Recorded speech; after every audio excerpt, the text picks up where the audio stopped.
Economics की इस class में अभी हम समझने वाले हैं क्रय शक्ति समता सिद्धांत को। किस सिद्धांत को समझने वाले हैं?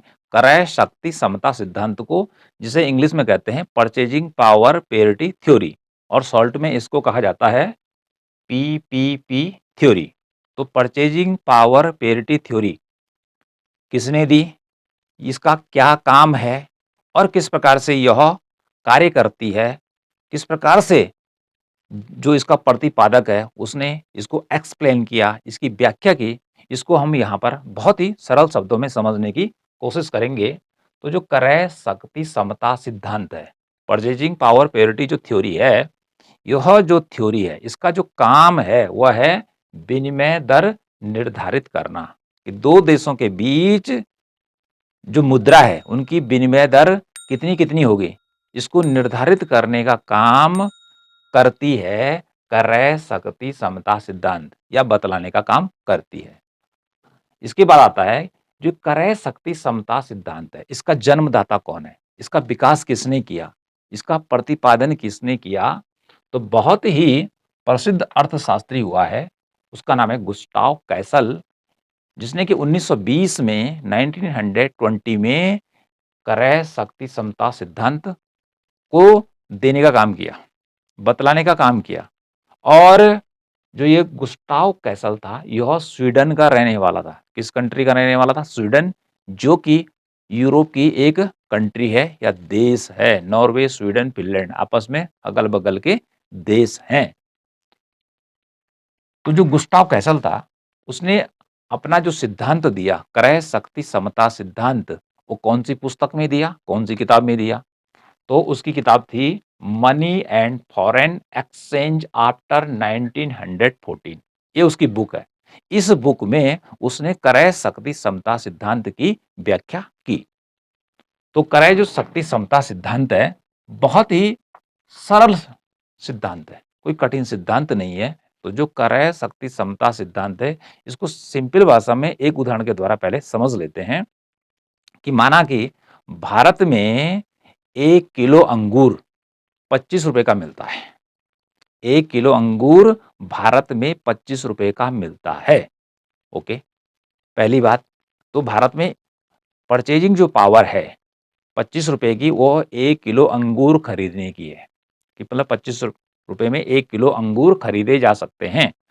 अब देखते हैं कि दूसरा देश लेते हैं, ऑस्ट्रेलिया में देखते हैं, बाजार में जाते हैं और पता करते हैं कि वहां अंगूर कितने का मिलता है, 1 किलो अंगूर। और वहां गए ऑस्ट्रेलिया में, ढूंढा, और वहां जो अंगूर था वह अर्थात 1 किलो अंगूर $2 का मिला। ऑस्ट्रेलिया में भी डॉलर चलता है, तो 2 ऑस्ट्रेलियन डॉलर में 1 किलो अंगूर मिला। तो विनिमय दर कितनी हो जाएगी कि 25 रुपए बराबर 2 ऑस्ट्रेलियन डॉलर। तो परचेजिंग पावर किससे मापी जा रही है कि भारत में 25 रुपए में 1 किलो अंगूर आ रहा है, और वही अंगूर ऑस्ट्रेलिया में देखा तो 2 ऑस्ट्रेलियन डॉलर में आ रहा है। तो दोनों की विनिमय दर हो जाएगी कितनी कि 25 रुपए बराबर 2 ऑस्ट्रेलियन डॉलर। या कह सकते हैं कि 25 रुपए में 2 ऑस्ट्रेलियन डॉलर खरीदे जा सकते हैं, या 2 ऑस्ट्रेलियन डॉलर देकर 25 भारतीय रुपये खरीदे जा सकते हैं। तो कुल मिलाकर क्रय शक्ति समता सिद्धांत में इसके अलावा और भी देखा जाता है। तो ये तो हमने आपको सिंपल सा उदाहरण बताया। तो यहाँ पे इसको समझना है और किस प्रकार से इसको लिखना है कि जब दो देशों में अपरिवर्तनशील कागजी मुद्रा प्रचलन में होती है, कि दो देश उदाहरण के तौर पर हैं कि उन देशों में अपरिवर्तनशील कागजी मुद्रा है। जैसे हमने यहाँ पर कहा, एक देश है भारत और एक देश है ऑस्ट्रेलिया। दोनों देशों में कागज के नोट चलते हैं, ठीक है, जो कि आपस में सीधे बदले नहीं जा सकते हैं, कि हमने इधर से जो नोट है वो ऑस्ट्रेलिया को दिया और ऑस्ट्रेलिया वाले को हमको दिया, और दोनों की परचेजिंग पावर एक जैसी है, ऐसा नहीं है। और परिवर्तनशील है, दोनों को आपस में डायरेक्ट नहीं बदला जा सकता है।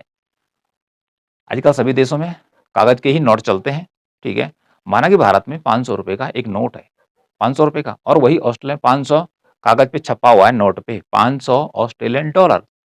तो जो कागज है उसकी कीमत उतने रुपये नहीं है कि जितना उस पे लिखा हुआ है, और ये दोनों को जला दे कुछ भी नहीं मिलने वाला है, ठीक है। और यदि सोना होता दोनों में बराबर, तब तो विनिमय दर क्या होती, बराबर होती, कि ऑस्ट्रेलियन $1 यदि क्या उसमें सोने की मात्रा 3 ग्राम होती है और भारतीय रुपए में भी क्या होती है, सोने की मात्रा 3 ग्राम होती, तो विनिमय दर दोनों की बराबर होती। लेकिन अपरिवर्तनशील कागजी मुद्रा मान में ऐसा नहीं होता है।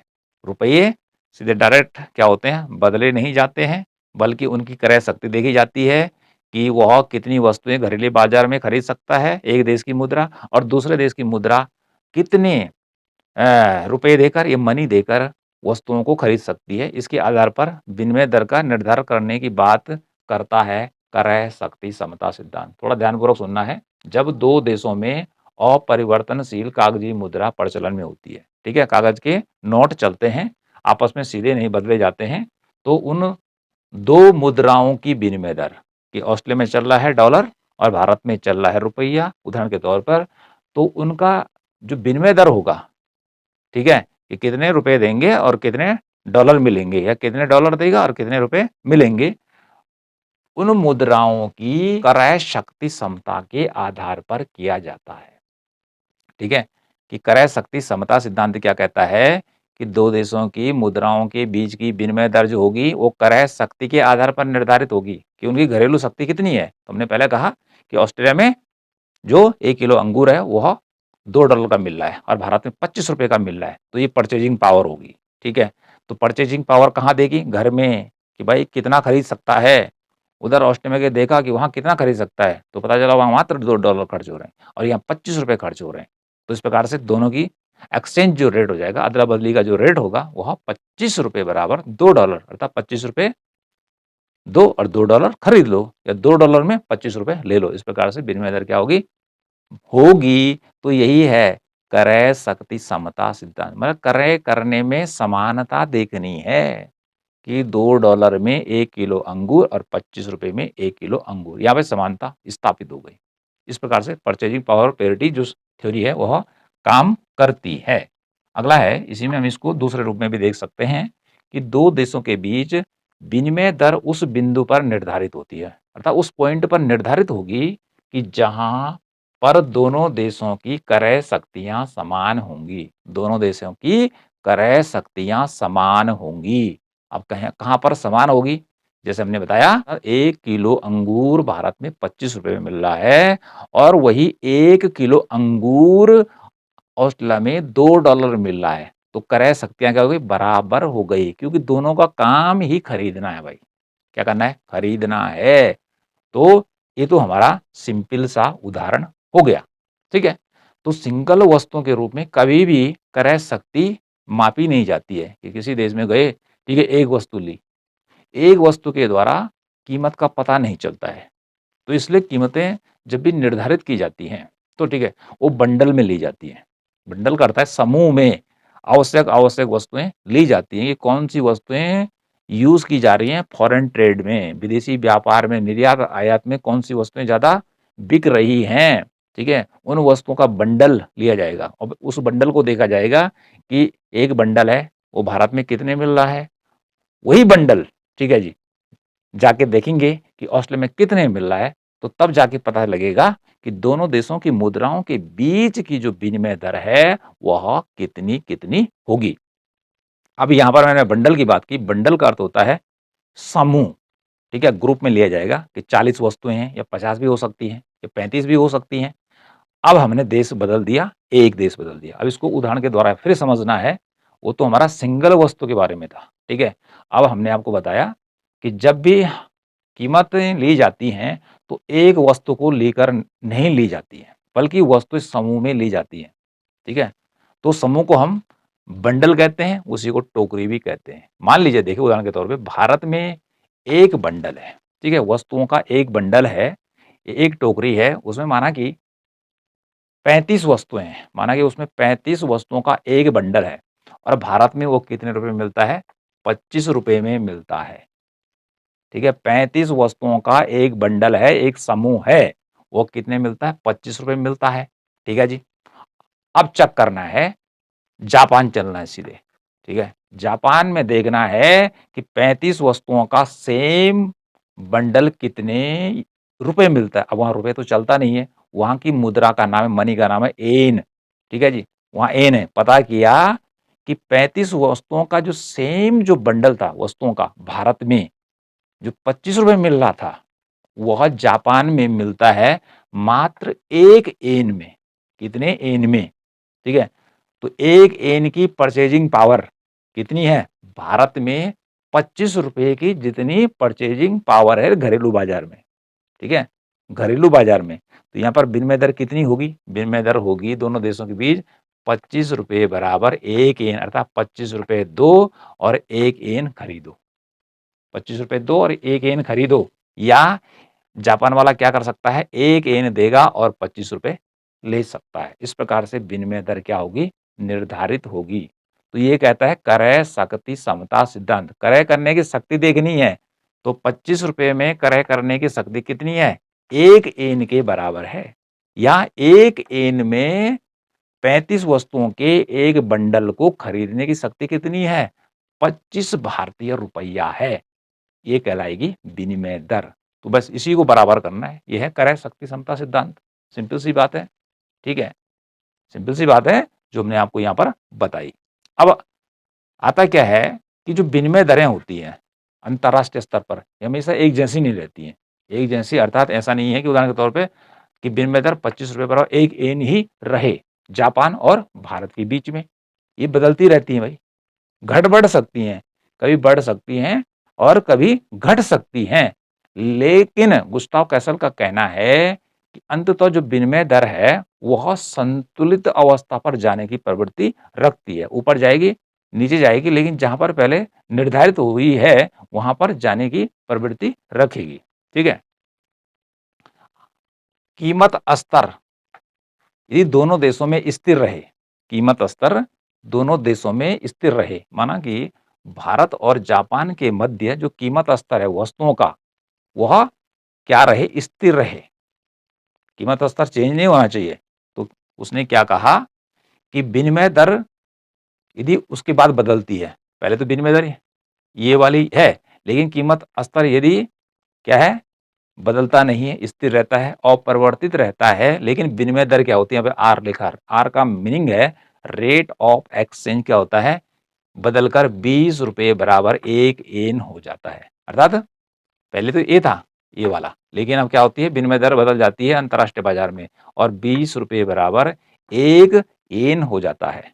ठीक है, इसका मतलब क्या होगा? अब देखिए, पहले 1 येन में 25 रुपये मिल रहे थे, अब विनिमय दर चेंज हो गई और 1 येन में 20 रुपये मिल रहे हैं। इसका अर्थ होगा, यहाँ पे लिखा है कि भारतीय मुद्रा का मूल्य बढ़ गया है। भारतीय मुद्रा क्या हो गई है? महंगी हो गई है, महंगी हो गई है।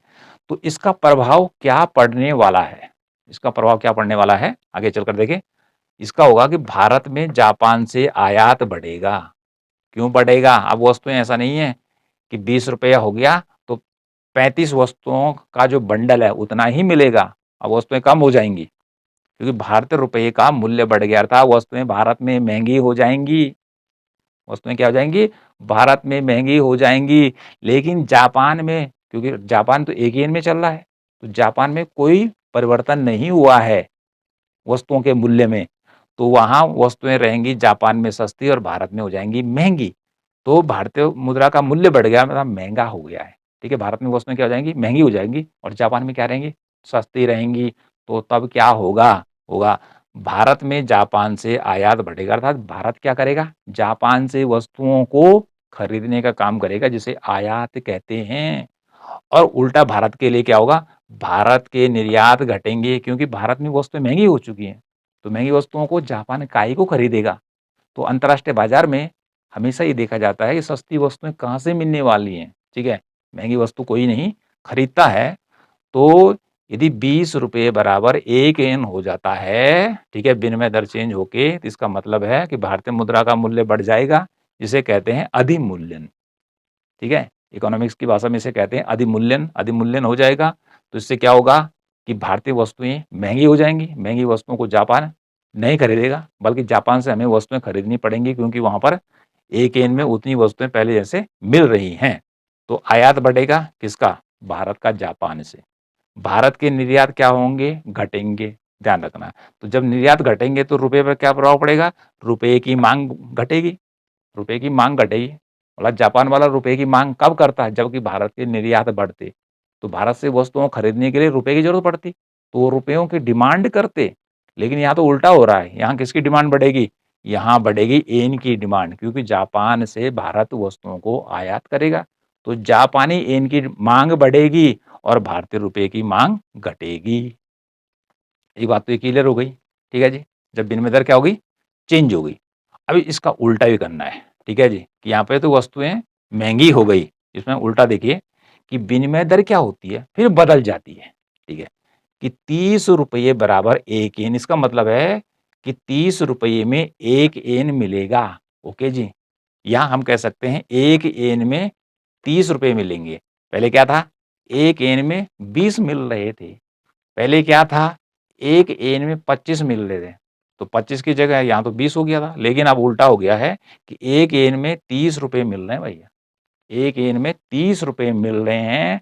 इसका मीनिंग क्या होगा कि भारतीय रुपये का जो मूल्य है वो घट गया है। भारतीय रुपये का मूल्य घट गया है, अर्थात इसका अर्थ वस्तुओं पर क्या होगा कि जो वस्तुएं और सेवाएं हैं भारत में वो सस्ती हो जाएंगी।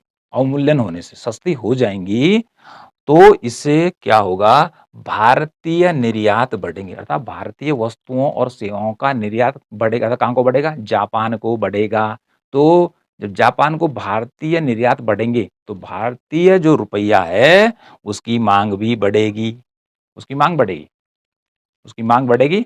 साथ में रुपया सस्ता भी हो चुका है, ठीक है जी। 1 येन में अब 30 रुपये मिल रहे हैं, और उसका उल्टा क्या होगा? और आयात घटेंगे, क्योंकि भारत का निर्यात बढ़ेगा तो भारत फिर महंगी वस्तुओं को जापान से नहीं खरीदेगा, कम खरीदेगा, ठीक है। तो आयात घटेंगे, तो इसका उल्टा यहाँ पर चलेगा। ओके जी, तो ऐसी स्थिति में मांग बढ़ जाएगी, ठीक है जी, भारतीय रुपये की, ठीक है, हमने लिखा है सस्ती होगी, भारतीय रुपया सस्ता हो जाएगा, उसकी मांग बढ़ेगी, क्योंकि जापान के लोगों को भारत से वस्तुएं क्रय करनी है, तो सीधे अपने जापानी येन को थोड़ी देंगे, जापानी येन को एक्सचेंज करना पड़ेगा, बदलना पड़ेगा, किसमें? रुपये में बदलना पड़ेगा। तो ये प्रभाव हो गया, ठीक है। तो विनिमय जो दर है मुद्रा की मांग और पूर्ति के द्वारा क्या कहता है गुस्ताव कैसल, कि विनिमय दर क्या हो गई? पहले इतनी थी, फिर ये हुई, फिर ये हुई। लेकिन वो कहता है कि मांग और पूर्ति, अंतरराष्ट्रीय बाजार में मुद्रा की मांग और पूर्ति के द्वारा भले ही विनिमय दर ऊपर चले जाए, महंगी हो जाए, सस्ती हो जाए, लेकिन उसके बाद जो विनिमय दर है, जो पुरानी संतुलित दर थी 25 रुपये बराबर 1 येन, इसके बराबर हो जाएगी। किसने बोला? गुस्ताव कैसल ने। तो गुस्ताव कैसल का यह जो सिद्धांत है आपको क्रय शक्ति समता सिद्धांत उदाहरण के द्वारा समझाया जा रहा है। तो इन उदाहरणों को आपने ध्यान पूर्वक पढ़ना है। तो इस भाग में आप स्क्रीनशॉट ले सकते हैं, ठीक है।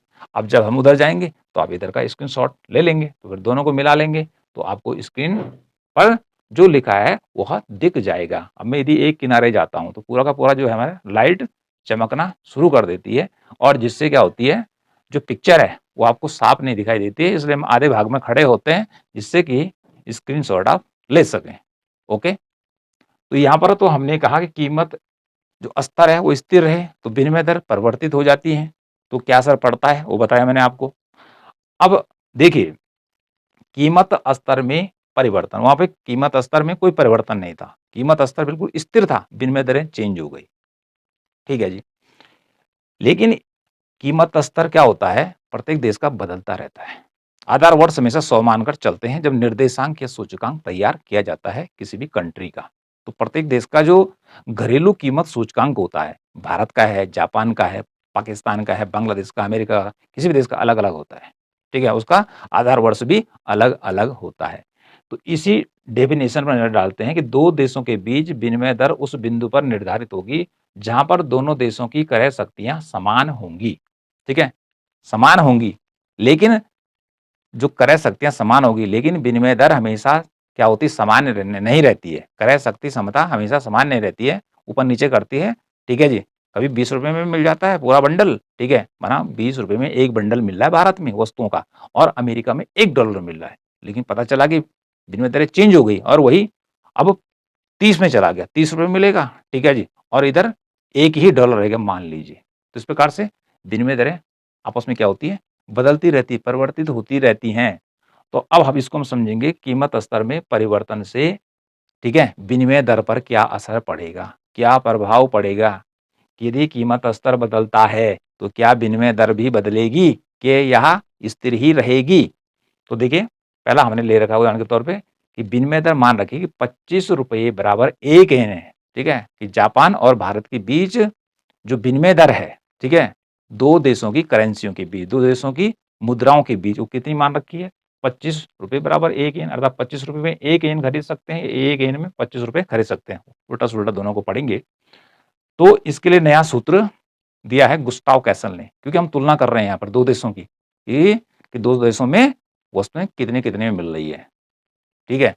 तो अब पहला तो हमने वहां पे समझा, अब दूसरा हम समझेंगे कीमत स्तर में परिवर्तन। मान लीजिए कि विनिमय दर पहले ए थी, अब क्या होता है कि दोनों देशों में, भारत में भी और अमेरिका में भी जो कीमत स्तर है, ठीक है, वो बदल जाता है। तो विनिमय दर पर क्या असर पड़ेगा, देखिए इसके लिए सूत्र है यहाँ पे, आर इज इक्वल टू विदेशी मुद्रा की घरेलू कीमत। विदेशी मुद्रा की घरेलू कीमत कितनी है, मल्टीप्लाई घरेलू कीमत सूचकांक, यानी देश का जो घरेलू कीमत सूचकांक है उसको लिखना है, और बट्टे में पूरी लाइन करके लिखना है विदेशी कीमत सूचकांक। ये इसका फॉर्मूला है, इसको याद करना है, ठीक है। आर बराबर या विदेशी विनिमय दर, या विनिमय दर कहेंगे, बराबर विदेशी मुद्रा की घरेलू कीमत गुणा घरेलू कीमत सूचकांक बटे विदेशी कीमत सूचकांक, ये वाला फॉर्मूला है। अब उदाहरण के द्वारा समझना है पहला आर, ठीक है, ये बता दिया विनिमय दर। अब यहाँ पे देखिए विनिमय दर क्या है, 25 रुपये बराबर 1 येन। तो इस येन को उठाकर विदेशी मुद्रा की घरेलू कीमत यहाँ पर रखना है। अब हमने कहा कि जो यहाँ पर लिखा हुआ है घरेलू कीमत सूचकांक, अब घरेलू कीमत सूचकांक क्या हुआ, वह बढ़ गया, ठीक है, बढ़ गया। अब माना कि पहले 200 था तो 400 हो गया, ठीक है, ये मान लीजिए। और जो विदेशी कीमत सूचकांक है वो बट्टे में लिखना है, ये उदाहरण के लिए है, ठीक है, उदाहरण के लिए है। और ये भी क्या हो गया, माना 100 था और 200 हो गया, मतलब इसका बढ़ गया। तो इस प्रकार से ये उदाहरण के लिए है। तो एक आ गया विदेशी मुद्रा की घरेलू कीमत, ठीक है, यहाँ पे लिख दिया क्या है, ये 1 येन है, क्या है, 1 येन है गुणा 400, ठीक है, काल्पनिक है, घरेलू कीमत सूचकांक मान लिया, बटे में हमने उसको 200 मान लिया।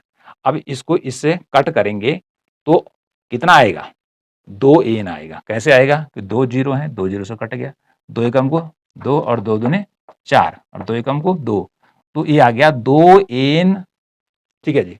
विनिमय दर कितनी आ गई, 2 येन, इसका अर्थ होगा, अर्थात 25 रुपये बराबर 2 येन होगा। अब क्या होगा कि 25 रुपये में 2 येन मिलेंगे। अरे येन क्या है, जापान की मुद्रा का नाम है, 25 रुपये में 2 येन मिलेगी, ठीक है जी।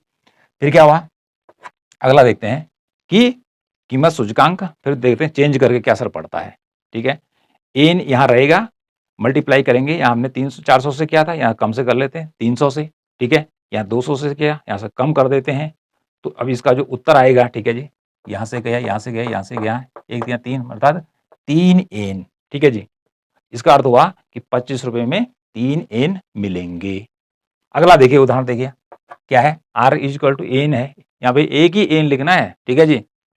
एक एन मल्टीप्लाई हमने क्या किया कि घरेलू कीमत सूचकांक मान लिया कितना 300, ठीक है, और विदेशी मान लिया 400। तो इसको इससे हम क्या करेंगे, गुणा भाग करेंगे, तो ये आ गया 0.75 एन। इसका मतलब हुआ कि 25 रुपये में मात्र अब 0.75 एन मिलेंगे। तो ये किस लिए हो रहा है, ये इसलिए हो रहा है कि जो कीमत स्तर में परिवर्तन हो रहा है, ठीक है जी, कीमत स्तर में क्या हो रहा है, परिवर्तन हो रहा है। लेकिन इसमें याद रखना है, यदि कीमत स्तर में समान परिवर्तन होता है, कीमत स्तर में समान परिवर्तन होता है तो विनिमय दर बदलेगी नहीं। अभी कैसे होगा, देखिए कि माना कि यहाँ पर 1 येन लिखा हुआ है, ओके, और कीमत स्तर हमारा क्या है, घरेलू कीमत स्तर 400 है, ओके, और विदेशी कीमत स्तर भी 400 है। तो 400 का भाग 400 में देंगे तो एक ही बार जाएगा, तो फिर एक एकम को एक ही रहेगा, ठीक है। तो ऐसे में आंसर क्या है, 1 येन, तो होगा 25 रुपये बराबर 1 येन, अर्थात दोनों जगह जो है सेम डिजिट लिखी जाएगी, अर्थात घरेलू कीमत सूचकांक भी वही रहेगा और विदेशी कीमत सूचकांक भी वही रहेगा। ठीक है जी। तो ऐसी स्थिति में विनिमय दर अपरिवर्तित रहेगी, नहीं बदलेगी। तो आज मैंने आपको क्या बताने की कोशिश की? मैंने ये बतलाने की कोशिश की कि क्रय शक्ति समता सिद्धांत क्या कहता है। तो जो क्रय शक्ति समता सिद्धांत है, गुस्टाव कैसल का, वो ये बतलाने की कोशिश करता है कि यह देखने की कोशिश करता है कि मुद्रा में क्रय करने की शक्ति कितनी है, मुद्रा में क्रय करने की शक्ति कितनी है। तो जैसे मैंने उदाहरण देकर बताया कि भारत में यदि एक जो बंडल है वस्तुओं का, ठीक है, माना कि उसमें 35 वस्तुएं हैं, वो 25 रुपए मिल रही हैं। उसके बाद टेस्ट क्या, चलो जापान में देखते हैं यार कितनी मिल रही हैं। जापान में भी घूमे बाजार में और वही एक बंडल मात्र 1 येन का मिला। ठीक है, तो यहाँ पर क्या हो गई, क्रय शक्ति समान हो गई। ठीक है, किसकी, रुपये और येन की। तो क्रय शक्ति अर्थात विनिमय दर कितनी हो गई, 25 रुपये बराबर 1 येन। तो आई होप जो ये टॉपिक है आपकी समझ में आ गया होगा। नेक्स्ट टॉपिक में हम इसको समझेंगे रेखा चित्र के द्वारा, डायग्राम के द्वारा।